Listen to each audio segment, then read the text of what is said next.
we're entering a time where average is officially over. Our customer is changing, we're gonna change. We're gonna meet the customer where they are.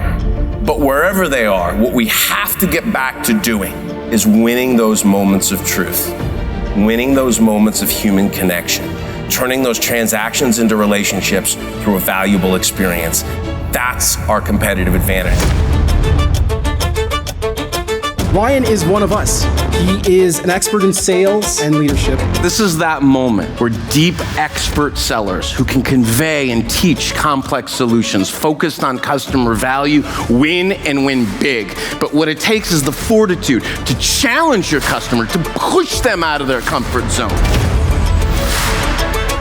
And he is going to challenge each and every one of us to think about, what kind of a leader am I? There's an approach, a practice to leadership that actually can become a catalyst for growth and sustained competitive advantage. And that approach is human-centered.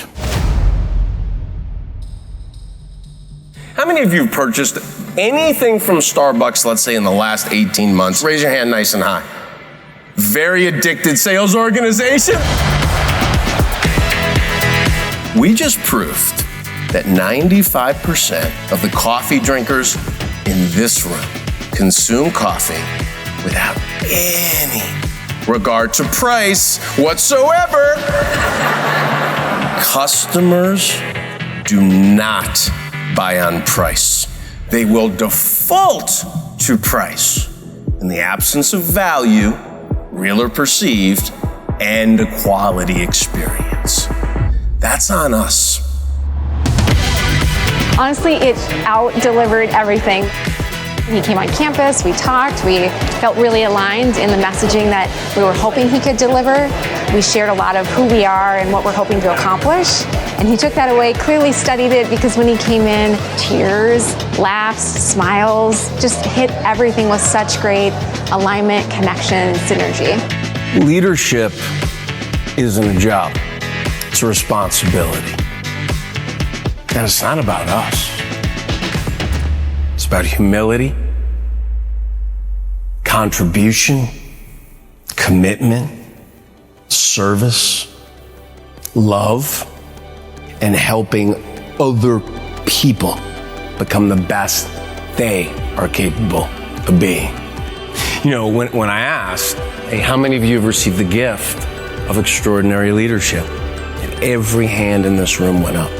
And the smiles, the state changed in this room because you felt the impact of what that person gave to you. That's beautiful. That's human-centered leadership. Who's sitting in a room like this would put you on their list? And what gifts are you giving away each and every day? I know that he's going to touch their heart, their mind, their soul somehow, some way. There's power in that, right? Like to show them something new, show them a different way. He finds a way to connect and resonate with them no matter what. And I guarantee you, it will change their life. So the best sales presentations today are what we refer to as throwaway presentations. They're so customized, you can only give them once because it's only relevant to that particular client at that particular moment in time. Then you throw it away. That's your advantage. Be that disciplined, be that good. You will win. He had multiple engagements with us leading up to the keynote. And then above and beyond all that, he wanted to actually spend time in our business. He was engaging with guests. He was engaging with staff. And then what that does to the result of his keynote. There were people who were emotional. There were people who were in tears. But there were some tangible actions that they felt they could take. It was just an incredible experience. And a good value proposition, a sales story, it's three things. It's authentic, meaning it's a promise you can consistently make. It's differentiated. There's a lot of other choices about who I do business with. Why you? And it's compelling. Compelling enough to convince me to change or say yes. What is it that you do that the competition cannot or does not, that the customer covets and cannot live without? Why that message was so powerful today is that you can forget that really what is at the core of what we're here to do is to form a relationship, is to solve a challenge, is to understand our customer. So that message could not have been more relevant, more on point. Everything you need to accomplish all you desire in this work and all you deserve in your life is inside you. When it gets hard, and it will, when the adversity strikes, and it will, when the change and challenge has you overwhelmed, as it will, don't focus on the finish line. Take your next 3 steps and always hold the answer to this question close to your heart. Who are you running for?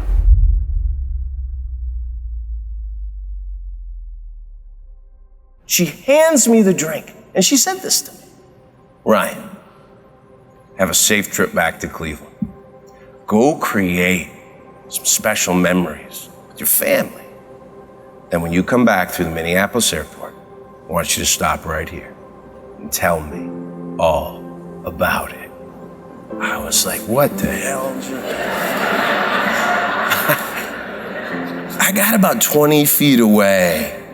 I was a little overwhelmed, and I just paused. Most people would rather be anywhere else in the world on Christmas Eve than in an airport serving coffee. Not her. I mean, it was like she was meant to be there. So I had to go back. To go back and interrupt her. I said, excuse me, Lily. And she turns around, Ryan, is everything okay with the latte? I said, no. Latte is perfect, just like you said it would be.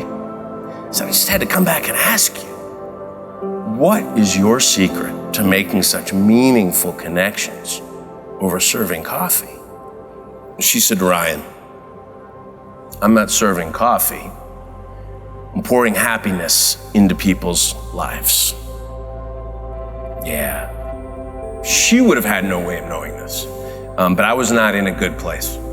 Flying back to Ohio that morning, it was going to be the last holiday I would get to spend with my dad. I will never forget that cup of coffee. When you choose consistently to show up as the best version of who you are, it gives you your best opportunity to meet people where they are. And you never know when someone needs you to be your best.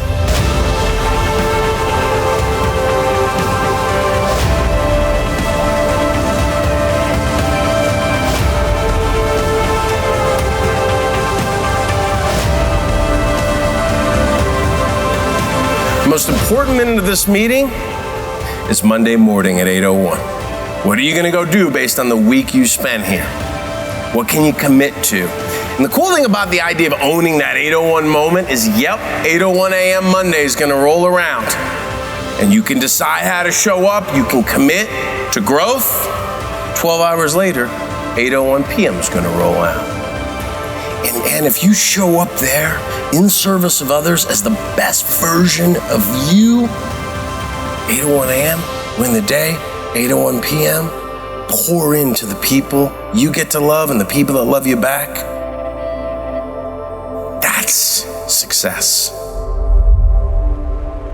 I did not know how emotional I was going to be during Ryan's presentation, and touching on the fact that we want to make sure we have a connection with our customers really kind of hit me, because I know that that's what we do at Caesars Entertainment.